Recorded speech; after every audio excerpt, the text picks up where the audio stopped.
जय श्री राम। मित्रों, देवी सीता को जब उठाने पड़े हथियार, कब उठाने पड़े थे?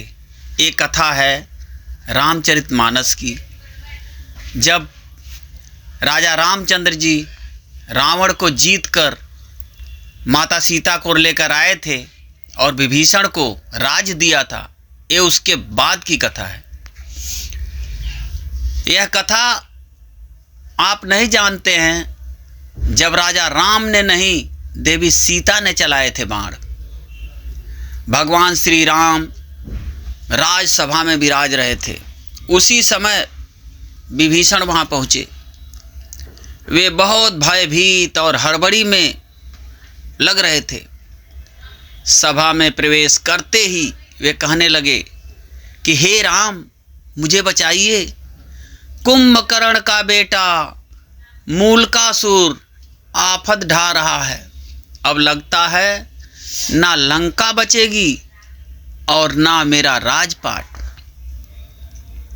भगवान श्री राम द्वारा ढाढ़स बजाए जाने पर और पूरी बात बताए जाने पर विभीषण ने बताया कि कुंभकर्ण का एक बेटा मूल नक्षत्र में पैदा हुआ था, इसलिए उसका नाम मूलकासुर रखा गया। इसे अशुभ जानकर कुंभकर्ण ने जंगल में फिकवा दिया था।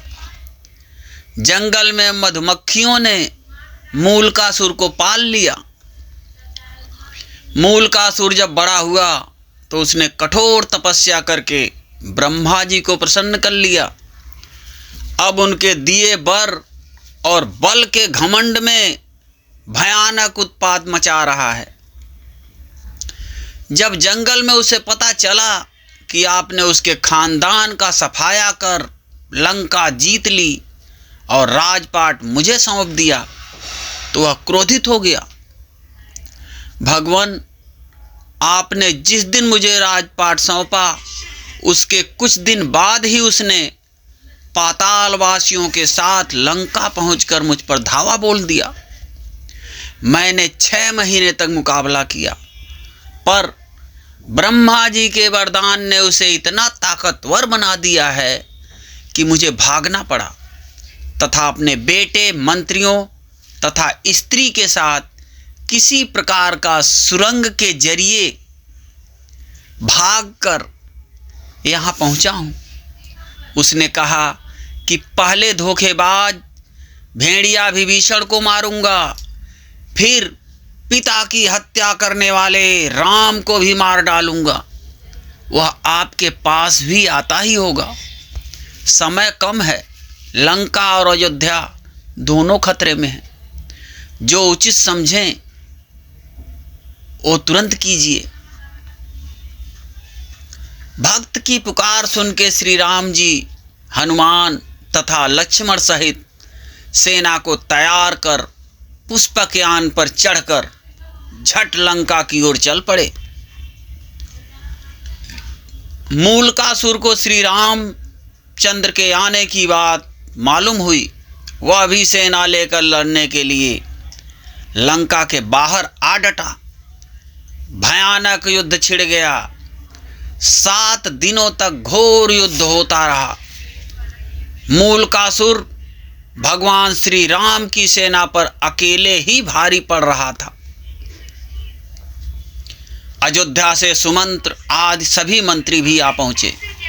हनुमान जी संजीवनी लाकर बानरों, भालुओं तथा मानुषी सेना को जिलाते जा रहे थे, पर सब कुछ होते हुए भी युद्ध का नतीजा उनके पक्ष में जाता नहीं दिख रहा था। भगवान भी चिंता में थे। विभीषण ने बताया कि इस समय मूलकासुर तंत्र साधना करने गुप्त गुफा में गया है। उसी समय ब्रह्मा जी वहां आए और भगवान से कहने लगे, रघुनंदन, इसे तो मैंने स्त्री के हाथों मरने का वरदान दिया है। आपका प्रयास बेकार ही जाएगा। श्री राम, इससे संबंधित एक बात और है, उसे भी जान लेना फायदेमंद हो सकता है। इसके लिए भाई बिरादर लंका युद्ध में मारे जा चुके थे, तो एक दिन इसने मुनियों के बीच दुखी होकर कहा, चंडी सीता के कारण मेरा समूचा कुल नष्ट हुआ। इस पर एक मुनि ने नाराज होकर उसे शाप दे दिया, दुष्ट, तूने जिसे चंडी कहा है वही सीता तेरी जान लेगी। मुनि का इतना कहना था कि वह उन्हें खा गया। बाकी मुनि उसके डर से चुपचाप खिसक गए। तो हे राम, अब कोई दूसरा उपाय नहीं है, अब तो केवल सीता ही इसका वध कर सकती हैं। आप उन्हें यहाँ बुलाकर इसका वध करवाइए। इतना कहकर ब्रह्मा जी चले गए। भगवान श्री राम ने हनुमान जी और गरुड़ को तुरंत पुष्पक विमान से सीता जी को लाने भेजा। इधर सीता देवी देवताओं की मनौती मनाती, तुलसी, शिव प्रतिमा, पीपल आदि के फेरे लगाती, ब्राह्मणों से पाठ रुद्रीय का जप कराती, दुर्गा जी की पूजा करती कि विजय श्री राम शीघ्र लौटें। तभी गरुड़ और हनुमान जी उनके पास पहुंचे। पति के संदेश को सुनकर सीता जी तुरंत चल दी। भगवान श्री राम ने उन्हें मूलकासुर के बारे में सारा कुछ बताया। फिर तो भगवती सीता को गुस्सा आ गया। उनके शरीर से एक दूसरी तामसी शक्ति निकल पड़ी। उसका स्वर बड़ा भयानक था।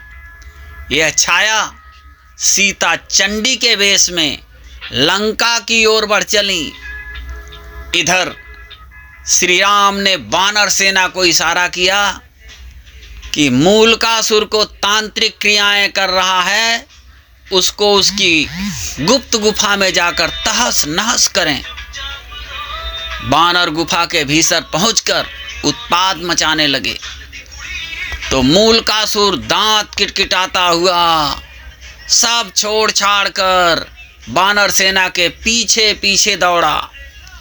हड़बड़ी में उसका मुकुट गिर गया।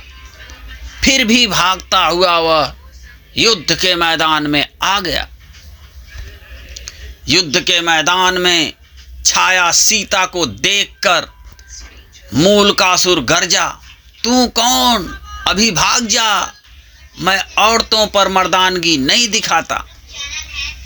छाया सीता ने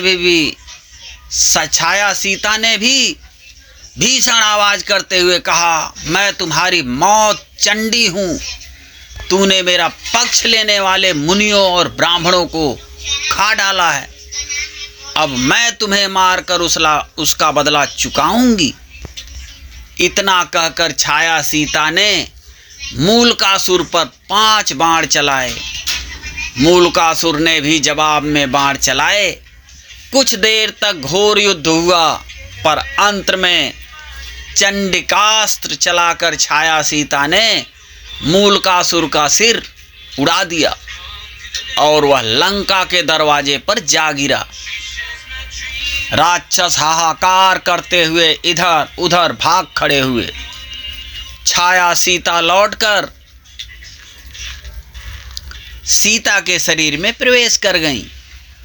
मूलकासुर से दुखी लंका की जनता ने मां सीता की जय जयकार की और विभीषण ने उन्हें धन्यवाद दिया। कुछ दिनों तक लंका में रहकर श्री राम सीता सहित पुष्पक विमान से अयोध्या लौट आए। श्री राम जय जय राम, श्री राम जय जय राम, जय श्री राम।